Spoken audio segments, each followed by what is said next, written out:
Reka nongere mbasuhuze mbifuriza igitondo cyiza mwebwe mukomeje gukurikira ibiganiro bya Rafiki TV Rwanda, nizere ko mumeze neza kandi ko igitondo kimeze neza ndetse na weekend ikomeje kugenda ibaryohera. Dushimira cyane abantu bari muri Leta Zunze Ubumwe za Amerika muri USA bakomeje kudukurikira ari benshi cyane. Ndabasuhuje cyane, nizera ko aho ngaho i Bwotamasimbi ibintu ari sawa. Hanyuma rero ngeze muri studio ngira ngo mbabwire amakuru arimo aramutse avugwa muri kino gitondo, aho kuri ubu ngubu igihari ni uko muri teritwari ya Mwenga kuri inyeshyamba za AFC M23 zamaze kwigarurira umujyi wa Kipupu. Ni nyuma y'uko ku mugoroba w'ejo amakuru aturuka kuri Kivu Authorité yavugaga ko abarwanyi batwirwaneho bifatanyije na AFC M23 ku munsi w'ejo nyine ku munsi w'ejo kuwa gatandatu tariki 13 Ukuboza binjiye muri Kipupu, umujyi munini w'umurenge wa Itobwe muri groupement ya Bashimukinje ya mbere. Ni mu misozi ya Mwenga rero yo muri Kivu y'Amajyepfo, bakahinja nta mirwano ibaye. Amakuru menshi rero yemeje ko hagaragaye imirongo z'inyeshyamba za AFC M23 zinjira muri Kipupu ziturutse Imikenge ku munsi w'ejo ku manywa. Igikorwa cyo kwinjira rero muri uyu mudugudu kikaba kije nyuma yo kuhava kw'ingabo za Repubulika Iharanira Demokarasi ya Kongo FARDC n'abafatanyabikorwa babo barimo ingabo z'u Burundi, nyuma y'iminsi mike zitaye umujyi wa Uvira ukigarurirwa n'inyeshyamba za AFC M23 itarwanye. Amakuru aturuka mu bitaro bikuru bya Itobwe agera kuri Kivu Authorité rero, ni ikinyamakuru cyandikirwa hano muri Repubulika Iharanira Demokarasi ya Kongo, kiragira kiti twatunguwe no kuza kw'izo nyeshyamba zitwaje intwaro zikomeye hagana mu saa sita hano i Kipupu. Ati twese rero twahungiye mu bihuru, kuri ubu mudugudu nibo bawugenzura, binjira nta cyangiritse kuko nta sasu na rimwe bigeze barasa, nta rugamba rwabaye. Umuyobozi w'umudugudu wa Kipupu rero ntiyashoboye kuboneka ngo yemeze iby'aya makuru, ariko iki kinyamakuru Authorité CD cyanditse ko kuwa gatanu ku itariki 12 Ukuboza mwambabarira, bivugwa ko imidugudu myinshi yo mu misozi ya Mwenga yashizemo abaturage bayo nyuma yo kuhava kwa FARDC.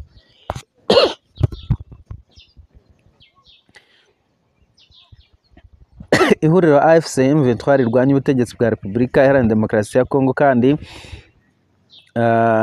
byatangaje ko indege z'intambara na drone ziri guturuka mu Burundi zagabye ibitero ku banyamurenge batuye mu ntara ya Kivu y'Amajyepfo.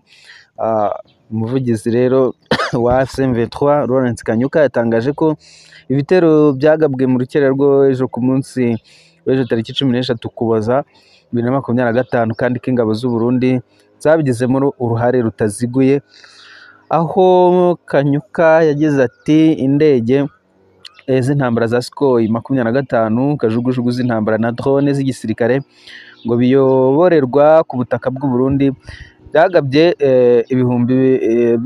buhumyi ibitero mu mudugudu utoye cyane n'abanyamurenge ya Mikenke na Rwitsankuku, hirengagijwe bikomeye amahame shingiro y'itegeko mpuzamahanga ry'ubutabazi.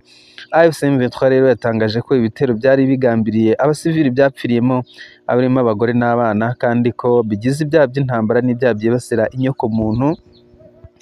Mu gitondo cyo kuwa 12 Ukuboza rero umwaka wa 2025, indege y'intambara ya Sukhoi 25 nabwo yagabye igitoro ku nkambi y'impunzi z'abanyamurenge iri mu gace ka Mikenke.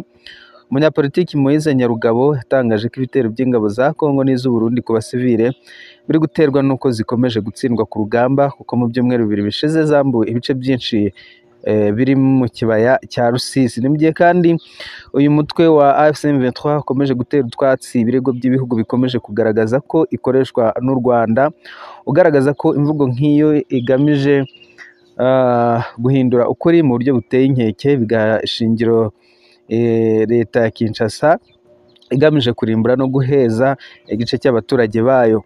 Ibi AFC M23 yabitangaje nyuma y'uko kuwa gatanu tariki 12 Ukuboza ibihugu binyamuryango by'akanama Karoni gashinzwe amahoro n'umutekano ku isi byibasiye u Rwanda birushinja gukomeza gufasha uriya mutwe.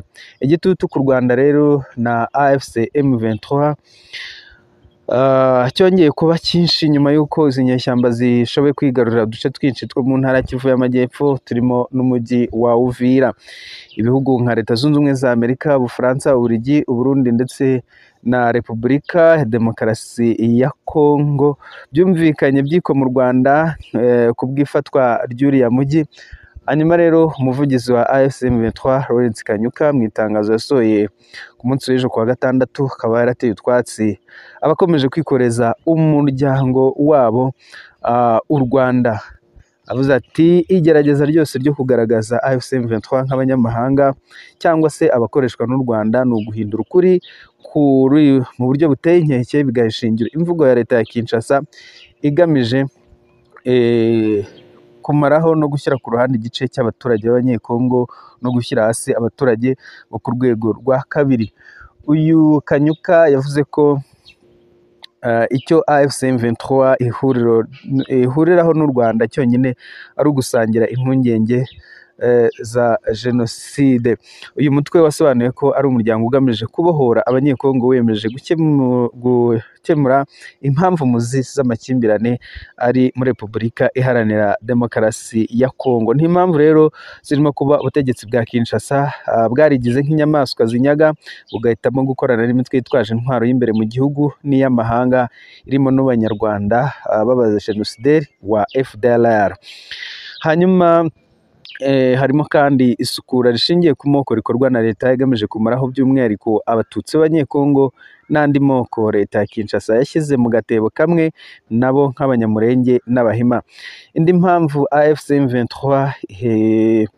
igaragaza ni imiyoborere mibi irangwa no gushimuta leta, ihohoterwa rikorerwa abatavuga rumwe n'ubutegetsi, aho abayobozi babo bibwa amajwi bagafungwa bakicwa cyangwa se bagahatirwa guhungira mu mahanga. Kanyuka yashimangiye ko abagize AFC M23 barwanira uburenganzira bwabo cyane cyane kwemererwa ubwenegihugu bwabo bwa Kongo, gutahuka kw'impunzi no kurindwa jenoside ikorwa n'ingabo zakoze jenoside ubu zifatanije n'ingabo za leta ya Kinshasa zishyigikiwe n'ingabo z'u Burundi. Yavuze kandi ko uriya mutwe wahatirijwe gufata intwaro kugira ngo birwaneho imbere y'ubutegetsi bwiyemeje gutsemba abatutsi b'Abanyekongo kandi batubahiriza na gato amasezerano bwashyizeho umukono.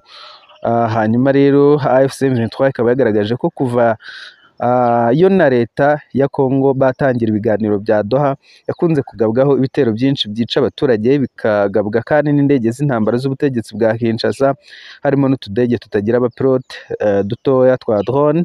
Uyu mutwe washimangiye ko nk'abaturage bafite uburenganzira bwo guhangana na leta yabatereranye mu gihe cyose bibaye ngombwa ko barwanira uburenganzira bwabo. Ni itangazo rero ryasohowe na Lawrence Kanyuka, umuvugizi wa AFC M23. Hanyuma rero ngira ngo tube dusubikiye hano amakuru yacu twari twabateguriye, dukomeza kubifuriza kugira ibihe byiza kandi dukomeza kubararikira gukurikirana ibiganiro byacu. Andi makuru rero nakagaruka, njye nitwa Rafiki Kabenga, mukomeze mukore subscribe, like na comment ku makuru n'ibiganiro tubagezaho. Ciao ciao, bye bye.